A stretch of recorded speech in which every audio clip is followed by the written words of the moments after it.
ಇವಾಗ ನಾ ಇರುವುದು ಕರ್ನಾಟಕದ ಮಂಡ್ಯ ಜಿಲ್ಲೆಯಲ್ಲಿ. ಈ ವ್ಲಾಗಿನಲ್ಲಿ ನಾವು ಇಲ್ಲಿಯ ಪ್ರಸಿದ್ಧ ರಂಗನತಿಟ್ಟು ಪಕ್ಷಿಧಾಮಕ್ಕೆ ಹೋಗಿ ಇಲ್ಲಿಯ ವಿಶೇಷತೆಗಳನ್ನು ನೋಡುವ. KRS ರೋಡಿನಿಂದ ಒಂದು 200 ಮೀಟರ್ ಒಳಗಾಗಿ ಈ ಪಕ್ಷಿಧಾಮ ಇರುವುದು. ಇಲ್ಲಿಗೆ ಪಕ್ಷಿ ಕಾಶಿ ಎಂದು ಇನ್ನೊಂದು ಹೆಸರು ಕೂಡ ಇದೆ. ಇದೊಂದು ಗ್ರಾಮೀಣ ಪ್ರದೇಶ ನೋಡ್ಬೋದು. ಎರಡು ಬದಿಯಲ್ಲಿ ಕೂಡ ಕೃಷಿ ಭೂಮಿ. ಇಲ್ಲಿಯ ಜನರು ಕೂಡ ಹೆಚ್ಚಾಗಿ ಕೃಷಿಯನ್ನು ಅವಲಂಬಿಸಿ ಜೀವಿಸುವವರು.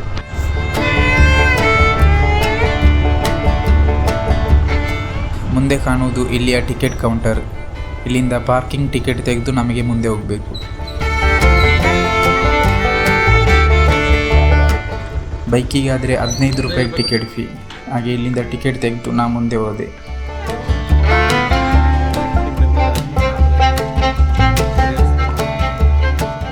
ಅಲ್ಲಿಂದ 15 ರೂಪಾಯಿ ಪಾರ್ಕಿಂಗ್ ಟಿಕೆಟ್ ತೆಗೆದು ಈ ಒಂದು ವಿಶಾಲವಾದ ಪಾರ್ಕಿಂಗ್ ಏರಿಯಾಕ್ಕೆ ಬಂದಿದೆ. ಈಗ ಬೆಳಗ್ಗೆ 9 ಗಂಟೆ ಆಗ್ತಾ ಬರುವುದಷ್ಟೇ, ಆದ್ದರಿಂದ ಜನರೆಲ್ಲ ಕಡಿಮೆ, ಯಾರಿಲ್ಲ ಇಲ್ಲಿ.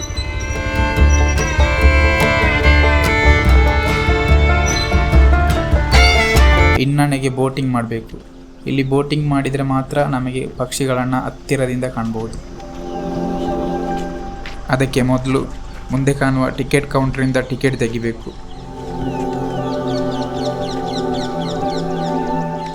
ಇಲ್ಲಿಂದಲೇ ಪಕ್ಷಿಗಳ ಶಬ್ದ ಎಲ್ಲ ಕೇಳ್ತಾ ಉಂಟು. ಹಾಗೆ ಇಲ್ಲಿಂದ ಟಿಕೆಟ್ ತೆಗೆದೆ. ಇಲ್ಲಿ ಒಬ್ಬರಿಗೆ ಎಂಟ್ರಿ ಫೀ ಬರುವುದು 75 ರೂಪಾಯಿ, ಮತ್ತು ಮಕ್ಕಳಿಗಾದರೆ 25, ಮತ್ತು ಬೋಟಿಂಗ್ ಚಾರ್ಜ್ ಒಬ್ಬರಿಗೆ 100 ರೂಪಾಯಿ, ಅದೇ ರೀತಿ ಮಕ್ಕಳಿಗೆ 35 ರೂಪಾಯಿ. ಟಿಕೆಟ್ ತೆಗೆದು ಮುಂದೆ ಬಂದರೆ ಈ ಪಾರ್ಕಿಗೆ. ಇಲ್ಲಿ ಈ ಪಾರ್ಕಿನಲ್ಲಿ ಇಲ್ಲಿರುವ ಪಕ್ಷಿಗಳ ಹೆಸರು, ಫೋಟೋ, ಕೆಲವೊಂದು ವಿವರಗಳನ್ನೆಲ್ಲ ನೀಡಿದ್ದಾರೆ. ನಮಗೆ ಈ ಪಾರ್ಕ್ ಮುಖಾಂತರ ಬೋಟಿಂಗಿಗೆ ಹೋಗಬೇಕು.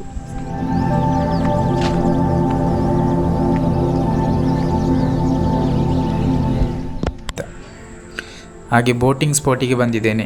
ಆದರೆ ಇಲ್ಲಿ ಜನ ಇಲ್ಲದ ಕಾರಣ ಇಲ್ಲಿಯ ಗೈಡ್ ಹೇಳಿದರು ಸ್ವಲ್ಪ ವೆಯ್ಟ್ ಮಾಡಿ ಮತ್ತು ಜನ ಬಂದ ಮೇಲೆ ಹೋಗುವ ಅಂತ. ಆ ಹೊತ್ತಿನಲ್ಲಿ ಇಲ್ಲಿಯ ಪಾರ್ಕ್ ಹಾಗೂ ಈ ರಂಗನತಿಟ್ಟು ಪಕ್ಷಿಧಾಮದ ಚರಿತ್ರೆಯನ್ನು ನೋಡಿ ಬರುವ.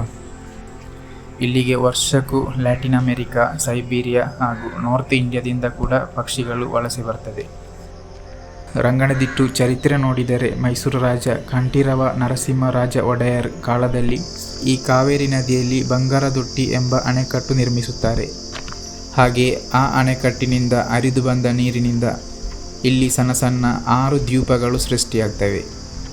ಇಂದೀಗ ಆ ಸಣ್ಣ ಸಣ್ಣ ದ್ವೀಪಗಳೇ ಇಲ್ಲಿ ಬರುವ ಎಲ್ಲ ಪಕ್ಷಿಗಳಿಗೂ ಆಶ್ರಯ. 1940ರಲ್ಲಿ ಒರ್ನಥಾಲಜಿಸ್ಟ್ ಸಲೀಂ ಅಲಿ ಅವರು ಇಲ್ಲಿಗೆ ಬಂದು ಇಲ್ಲಿಯ ವಾತಾವರಣ ಈ ಪಕ್ಷಿಗಳಿಗೆ ಗೂಡುಗಟ್ಟಲು ತುಂಬ ಉತ್ತಮ ಎಂದು ಹೇಳ್ತಾರೆ. ಹಾಗೂ ಅವತ್ತಿನ ರಾಜನಾದ ಜಯಚಾಮರಾಜೇಂದ್ರ ಒಡೆಯರ್ ಅವರಿಗೆ ಒಂದು ಮನವಿಯನ್ನು ನೀಡುತ್ತಾರೆ. ಅಲಿ ಅವರ ಮನವಿಯನ್ನು ಸ್ವೀಕರಿಸಿದ ಮೈಸೂರು ಸಂಸ್ಥಾನವು 1940ರಲ್ಲಿ ಈ ರಂಗನತಿಟ್ಟನ್ನು ಪಕ್ಷಿಧಾಮವಾಗಿ ಘೋಷಣೆ ಮಾಡಿತ್ತು. ಈಗ ಈ ರಂಗನತಿಟ್ಟು ಪಕ್ಷಿಧಾಮವನ್ನು ಕರ್ನಾಟಕ ಫಾರೆಸ್ಟ್ ಡಿಪಾರ್ಟ್ಮೆಂಟ್ ನೋಡಿಕೊಂಡು ಬರ್ತದೆ. ಇಲ್ಲೊಂದು ವಾಚ್ ಟವರ್ ಇದೆ, ಅದರ ಮೇಲೆ ಹತ್ತಿ ನೋಡುವ ಹೇಗಿದೆ ವ್ಯೂ ಅಂತ.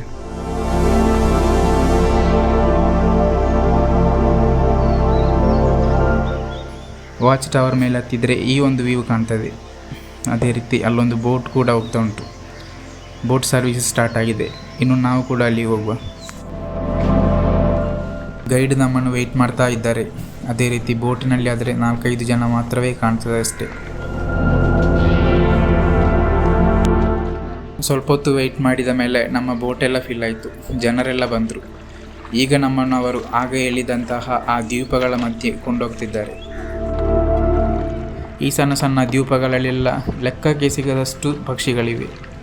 ಅದಲ್ಲದೆ ಇಲ್ಲಿ ಕರ್ನಾಟಕದಲ್ಲೇ ಅತಿ ಹೆಚ್ಚು ಕಂಡುಬರುವಂತಹ ಫ್ರೆಶ್ ವಾಟರ್ ಕ್ರಾಕೊಡೈಲ್ ಕೂಡ ಇಲ್ಲೇ ಇರುವುದು. ನಿಮಗೆ ಮೈಸೂರು ಎಕ್ಸ್ಪ್ಲೋರ್ ಮಾಡುವ ಪ್ಲ್ಯಾನ್ ಇದ್ದರೆ ತಪ್ಪದೆ ಈ ಪ್ಲೇಸನ್ನು ಕೂಡ ನಿಮ್ಮ ಲಿಸ್ಟಲ್ಲಿ ಅಳವಡಿಸಿ. ಮೈಸೂರಿನಿಂದ 18 ಕಿಲೋಮೀಟರ್ ಟ್ರಾವೆಲ್ ಮಾಡಿದರೆ ಈ ರಂಗನತಿಟ್ಟು ಪಕ್ಷಿಧಾಮಕ್ಕೆ ತಲುಪಬಹುದು. ಇನ್ನು ಕೆಲವೊಂದು ವ್ಯೂವಿನೊಂದಿಗೆ ಈ ರಂಗನತಿಟ್ಟು ಪಕ್ಷಿಧಾಮದ ವಿಶೇಷತೆಯನ್ನು ಮುಗಿಸ್ತೇನೆ. ಈ ವ್ಲಾಗ್ ನಿಮಗೆ ಇಷ್ಟ ಆದರೆ ಚಾನೆಲ್ ಸಬ್ಸ್ಕ್ರೈಬ್ ಮಾಡಲಿಕ್ಕೆ ಮರಿಬೇಡಿ. ಹಾಗೂ ಈ ಲಿಂಕನ್ನು ನಿಮ್ಮ ಫ್ರೆಂಡ್ಸಿಗೆ ಕೂಡ ಶೇರ್ ಮಾಡಿ.